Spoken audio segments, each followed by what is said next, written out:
de Samuel. Mire el video de Primera de Samuel, donde presentamos a los tres personajes principales del libro: Samuel, Saúl y David. Y también el diseño literario del libro, que primero presentó a Samuel y luego trazó el ascenso y la caída del rey Saúl en contraste con el ascenso del rey David. Segunda de Samuel nos cuenta la historia de David como rey de Israel, y en dos movimientos. Hay una temporada de éxito y bendición, seguido de un gran fracaso moral y sus tristes consecuencias.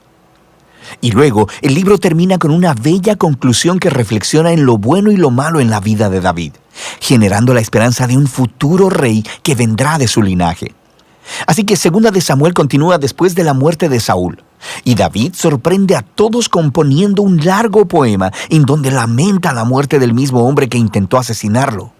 Una vez más, el autor está presentando la humildad y la compasión de David. Él es un hombre que lamenta la muerte de incluso sus propios enemigos.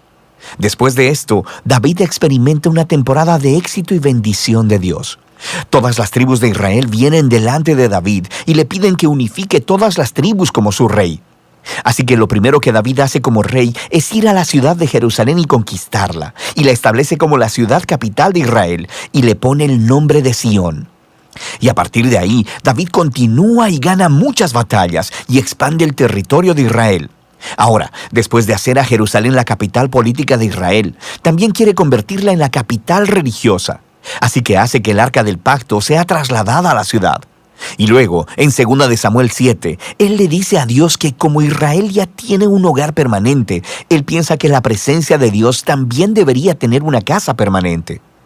Así que pregunta si puede construir un templo para el Dios de Israel. Pero Dios le dice a David: gracias por pensarlo, pero más bien yo te construiré una casa, una dinastía.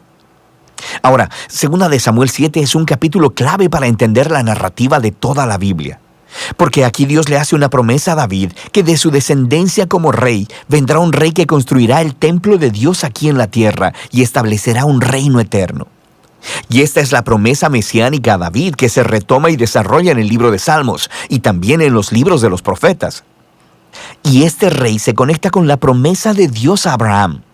El futuro reino mesiánico será la manera en que Dios traerá su bendición a todas las naciones.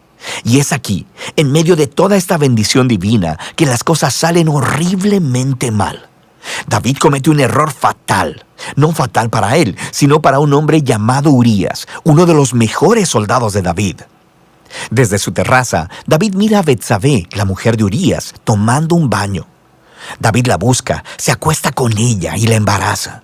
Y luego trata de encubrir todo, asesinando a Urías y casándose con ella. Es simplemente horrible.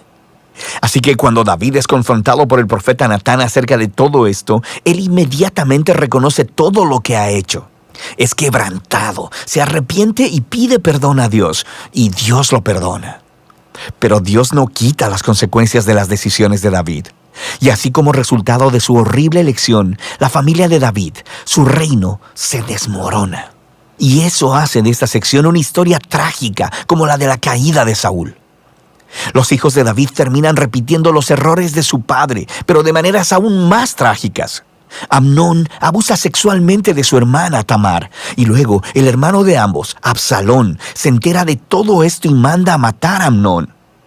Y luego Absalón va y trama un plan secreto para derrocar a su padre David, y empieza una rebelión a gran escala.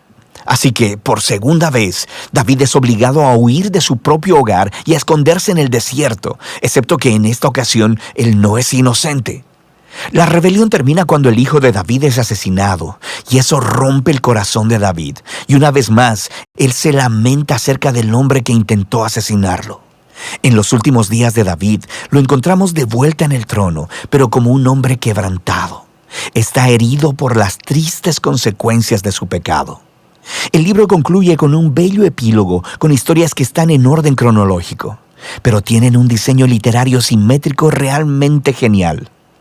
El par externo de historias vienen del reino temprano de David y comparan los fracasos de Saúl y los de David, y cómo ambos lastimaron a otras personas por sus malas decisiones.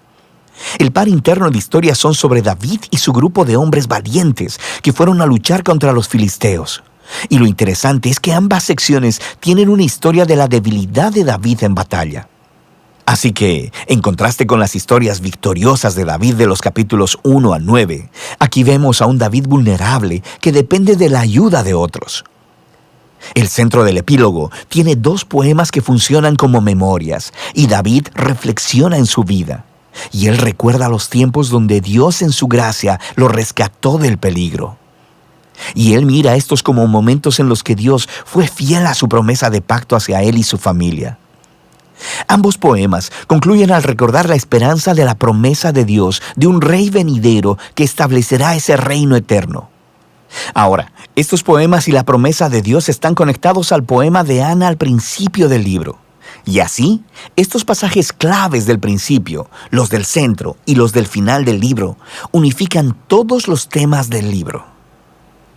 A pesar de la maldad de Saúl y David, Dios siguió obrando sus propósitos redentores, y Dios se opuso a la arrogancia de David y de Saúl, pero exaltó a David cuando éste se humilló. Así que la esperanza futura de este libro va mucho más allá que David mismo. Mira hacia el futuro, al rey mesiánico, que un día traerá el reino y la bendición de Dios a todas las naciones. Y de eso se trata el libro de Samuel.